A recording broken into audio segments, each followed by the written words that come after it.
Hello and thank you for watching the next video of web penetration testing with Kali Linux. In this video we're going to talk about ethical hacker responsibilities and customer expectation.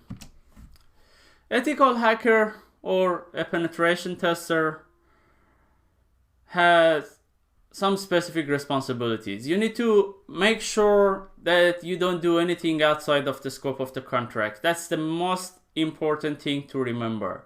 So always use your knowledge and tools within legal agreement and within your contract, basically boundaries.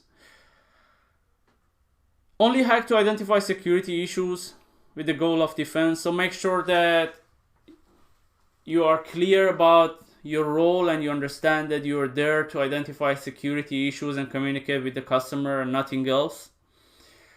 Always seek management approval before starting any test and create a detailed test plan. So make sure that you communicate everything with the management. You make sure that you have their approval.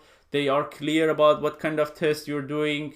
They understand basically the steps and the time and the process that you're going through, and always seek their approval before you do anything. And at the end, again, don't forget your job is to improve security posture of the application for the customer and nothing else.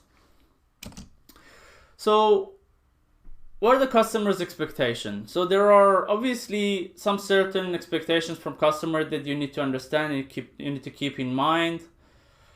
You always need to work closely with them to understand those. You need to identify their goals and expectations. That's a very important thing. Don't surprise or embarrass them. If you find any security issue or if you are able to even penetrate the system, make sure you don't surprise them or you don't embarrass them.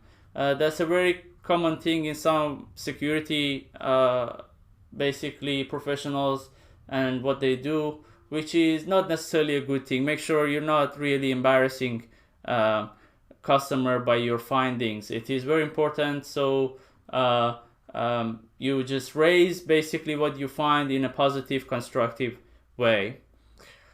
The next one is to make sure you keep the results and information confidential. As you can imagine, customer always owns the results and data is not yours. So keep it confidential at all time. Do not share it with anyone else.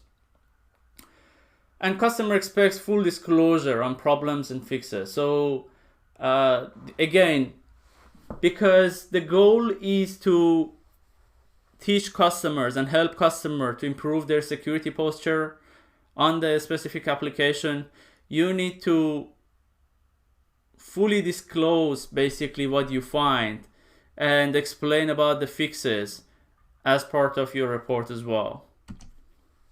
What are the required skills of a professional penetration tester? And when we talk about penetration tester in the context of this particular training, we're talking about web penetration tester.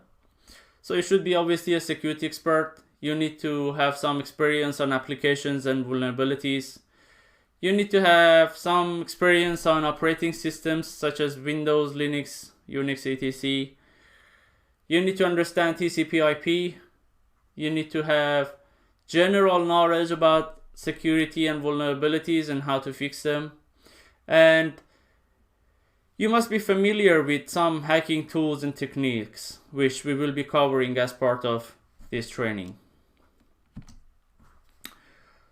Some important notes to consider before we wrap up this section. Always do everything within an agreement. Always communicate with the customer. Think about customer all the time, so that's what's important. And do not provide false information or do not embarrass them. So this is the end of this section. In the next section, we're going to start some practical testing and start creating a test lab environment with Kali Linux and go through what are the requirements there. Thank you for watching this section, and I will be with you on the next one.